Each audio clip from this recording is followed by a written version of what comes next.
Hi, Jesus class. Congratulations on nearly completing your first week of our Jesus course.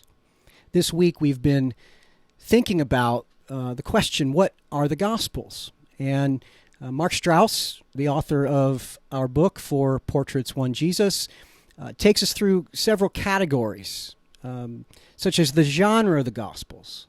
What are the Gospels? They are ancient ancient biography. And so the genre question causes us to have to read the Gospels in a certain way, because that's what genre does. It gives us an expectation of how we should read the book. And looking at Matthew and Mark and Luke and John, how they're different, and they come to Jesus equally, but they shape their story uniquely. I just want to end the week by giving you another way of looking at the four Gospels, or the Gospels. As we said, the book is titled Four Portraits, One Jesus. Four portraits, but one Jesus. And I want to kind of riff on that and kind of put a different spin on that. Mine is not going to be nearly as poetic, and it will probably take a moment for me to unpack it before you totally understand what I'm trying to say.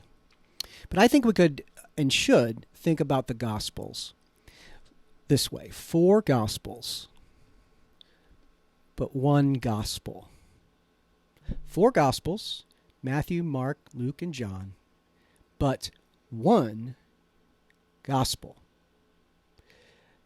Let me explain what I mean. We looked at this week that, again, each gospel writer wrote about Jesus to a certain audience, and therefore they shaped the material for their particular end. Matthew, for example, a Jewish author writing to a Jewish audience about a Jewish Messiah. So they circulate individually in various regions geographically in the late first century and early second century. But interestingly, very early on, mid-second century, the four Gospels were put together into one book, the Gospel book. It had a front cover and a back cover. In fact, that is called a codex.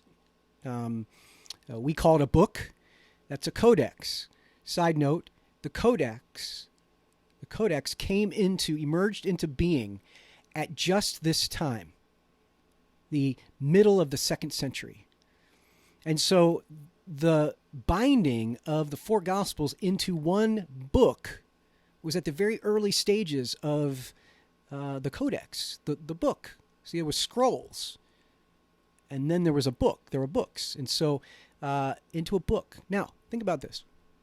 Four different books written to four different audiences for four different reasons, talking about the one Jesus. Those four are brought together into one book. What does that do to the individual books?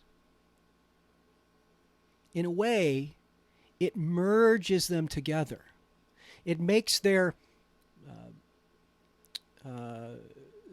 composition history, it makes it irrelevant. What becomes is that these books are read together as one book. So if we have four Gospels that are sewn together into one book, their composition history disappears. They are now one book with four chapters. How does that change the way you read the Gospels? That's what has happened And that's how the New Testament came into being. The New Testament Gospels. That is. My alarm just went off. I need to stop now. That was 5 minutes.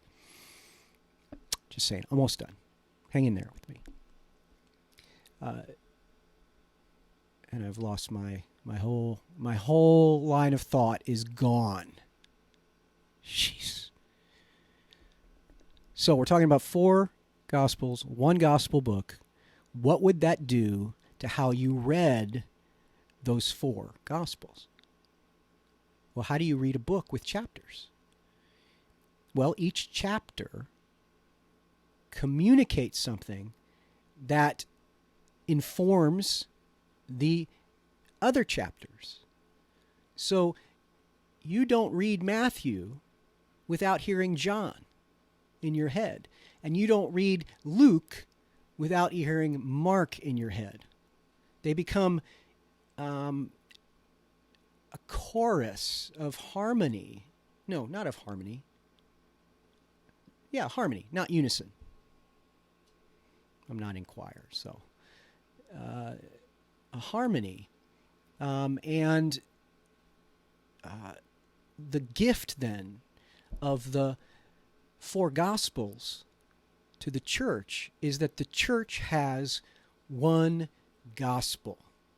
And that gospel is comprised of Matthew, Mark, Luke, and John. No longer texts that have a history. They are the text of the church's gospel. Does that make sense? Maybe, maybe not. It's just a different way of looking at things. And for the church, the way the Gospels are shaped and the fact that there are 4 means that the New Testament is less interested in the history of Matthew or Mark or John, but interested instead in how, as a text, they relate to one another. And so it's a bit of a different approach than what we were just talking about, where you kind of divide them up and try to understand what their historical context was. That's all been left behind. What matters is how they are together. Okay. Hope that's understandable. I hope that's interesting. And I hope that you have a great weekend, and we'll get back at it on Monday.